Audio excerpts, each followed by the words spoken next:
What's up, you guys? Your boy D Money Man back at it again. I just want to say that today we're gonna be doing a review of Fantastic Four: First Steps. Without further ado, let's get into it. Let's start with the story. Now, the story here goes off as forced to balance their roles as heroes with the strength of their family bond. The Fantastic Four must defend Earth from a revengeful space god called Galactus and his hailed Silver Surfer. And that's basically the end of the story, y'all. And the story here is pretty simple. You know, the whole thing is basically Galactus just wants Franklin Richards, Reed and Sue's son, basically. That's all they want. All he wants. So, yeah, I like that, pretty simple, not too complex or nothing like that. But without further ado, let's dive into the characters.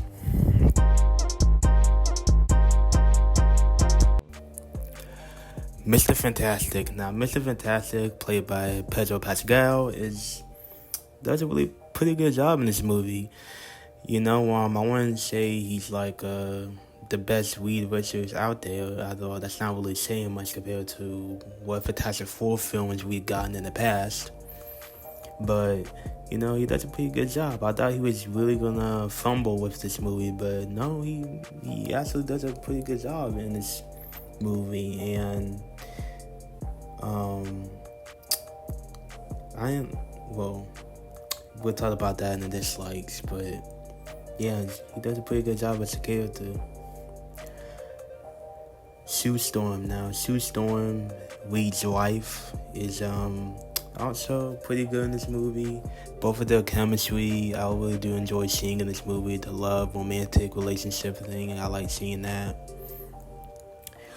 And, her being pregnant with Franklin Richards and all that, I really do enjoy them being a couple on screen together, and I really do like seeing that. Johnny Storm. Now, Johnny Storm is a pretty good character. Joseph Quinn does a really good job as a character. And I enjoy, how he's still Johnny from the comics, Ladies Man and Charming and all that other stuff. And I talk about what he does in the likes, but he does a really good job as a character, too. I really do enjoy that. The Thing. Now, The Thing, Ben Grimm, played by Ebenmon Boschwach, something like that. But yeah, does a really good job as a character as well. I really wish he had that wacky, hardcore voice, but he doesn't. Just a regular voice, which is okay. It's whatever, but I really do enjoy him in this movie and everything. Silver Surfer. Now, Silver Surfer, played by Julia Gardner, is okay. She's fine. She didn't do anything for me. She's okay. Galactus. Now, Galactus, pretty fucking cool. I enjoy Galactus, but Ralph Ineson, I don't know how you pronounce his last name, but he's really good job as Galactus. He really did a good job. I enjoy Galactus, and the fact that he's the main villain of this movie, I really do enjoy seeing that. But alright, y'all, that's enough of the characters. Now let's dive into the likes.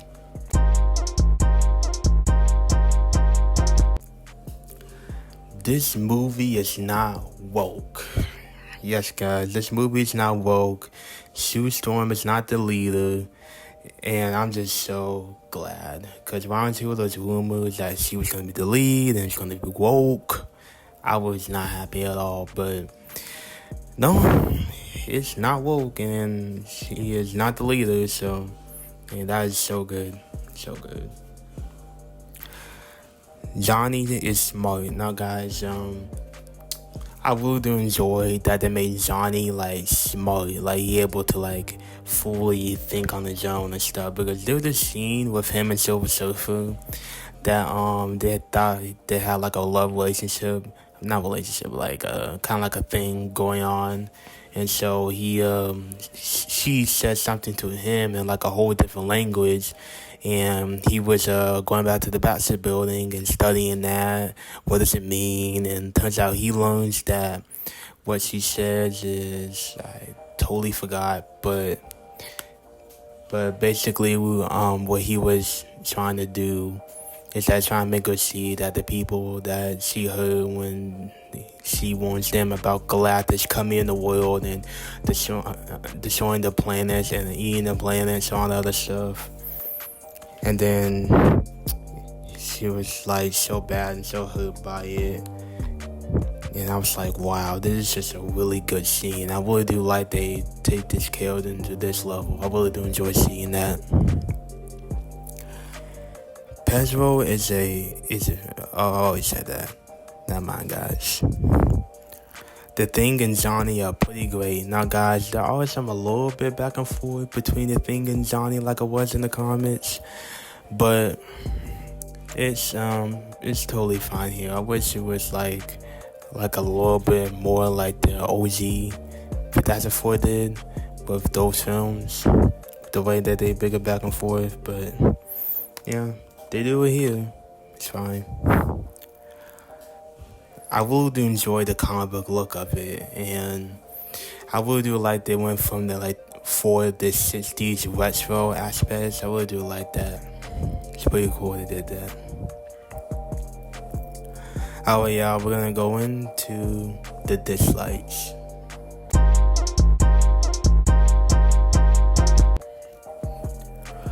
Silver's voice. Now, Silver's voice I did not enjoy at all. I didn't like the voice. That sounded all chromey, and well as the look, it didn't look silver, it looked chrome. Like, kind of looked like she was doing like a whole female Chroma Stone type of inspiration. Didn't like that. The Thing has nothing to do in this movie, to be frankly honest. I mean, there was some scenes where he's like, feels too bad for being a rock monster and all that stuff, and wants to talk to his old girl, but it kind of goes nowhere in the movie, and there's not enough scenes, so like, they really just gave him not much to do, to be honest. Reed Richards looks and talks sad. Now, guys, what I mean by that is that if you watch this movie, you will see that Pedro Pascal looks and talks sad for whatever reason. It looks like he's miserable and doesn't want to be there. Hopefully they change that when it comes to Doomsday and Secret Wars, but it just doesn't look that good, to be honest.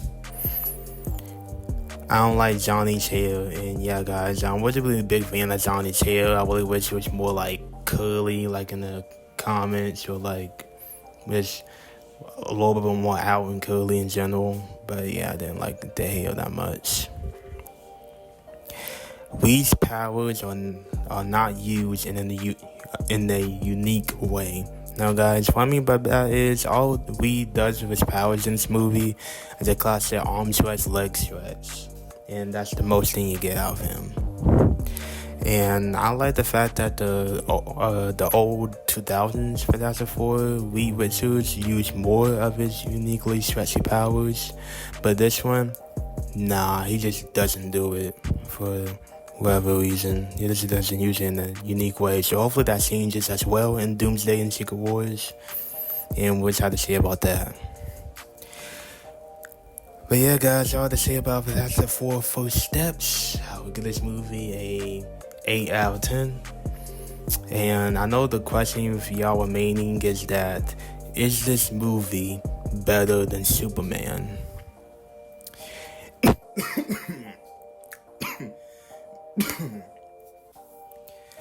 I would say it's kind of a hard thing to say, because this and Superman are like two completely different films. But as superhero films, I would say I enjoyed Superman better than Fantastic Four. But as far as comic books, I think I might have to say Fantastic Four on this one. You know, not that Superman's a bad movie by any means, but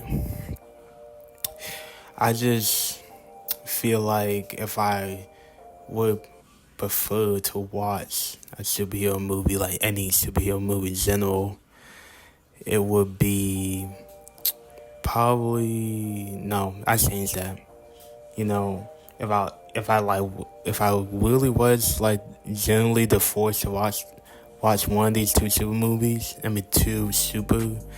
movies, it'll be Superman, no doubt. It'll most definitely be Superman.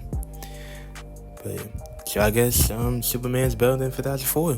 It won for me. But as far as superhero movies within 2025, I would have to say it will be probably still Superman.